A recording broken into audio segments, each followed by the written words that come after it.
Now, for more on how Iran could respond, Karim Sadjadpour, a senior fellow at the Carnegie Endowment for International Peace. Karim, Iran's foreign minister said a big red line has been crossed and they have to respond. What do you think the range of responses they're considering is? As General McMaster said, they have numerous options. They can go after U.S. embassies and military outposts in the Middle East. They can try to go after oil installations throughout the Persian Gulf, block major trade routes like the Strait of Hormuz. They could try to rain down more missiles on top of Israel. The problem they have is that many of these options are like the tactical equivalent of a suicide bombing. They can do a lot of damage to their adversaries, but they may not survive that blowback. Is returning to the negotiating table a possibility, or is that just something they're not even considering? Well, eventually, I think they will get back to the negotiating table. The problem Iran has right now is they're in dire straits. It's a regime fighting for its life. It doesn't control its own airspace.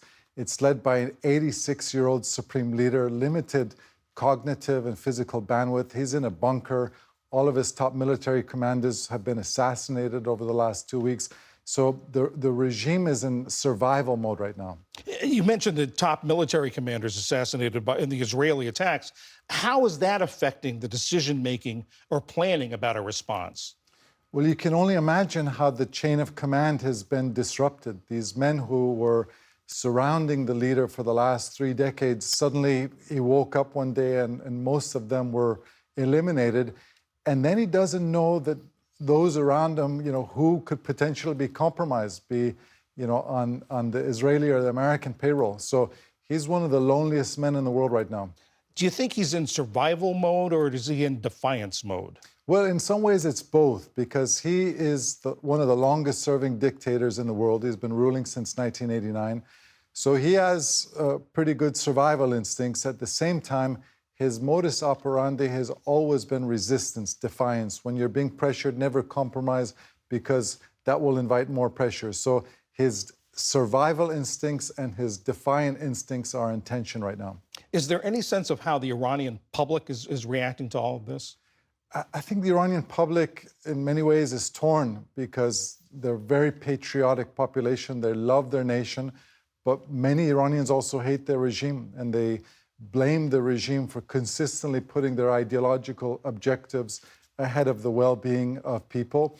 But what tends to happen is that people's existing views are accentuated. So government supporters, who are probably around 20% of society, have more fodder to dislike America and Israel. And as I said, regime critics have even more reason to dislike the regime. Over the past year or so, we've seen tremendous changes in the region with all Iran's proxies sort of being dismantled.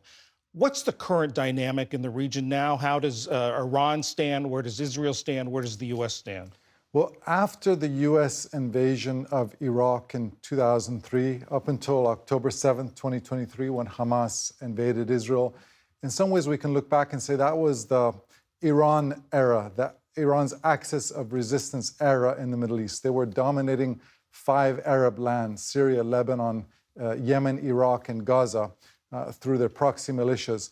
They overreached on October 7th after the Hamas attack against Israel. Supreme Leader Khamenei was the only leader in the world to endorse that attack. And I think we're now entering a post-Islamic Republic era in the Middle East, but who is going to fill that vacuum is still unclear. Do you agree with the analyst that Nick quoted saying that this is probably, ironically, going to convince the Supreme Leader that he needs a nuclear deterrent?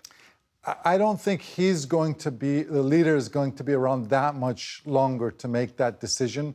But I do think that whoever succeeds him as Iran's powerful leader will likely conclude that the country does need a nuclear weapon. You look at governments that have given up their nuclear program, Saddam Hussein, Gaddafi's Libya, Ukraine, they all made themselves vulnerable to external intervention.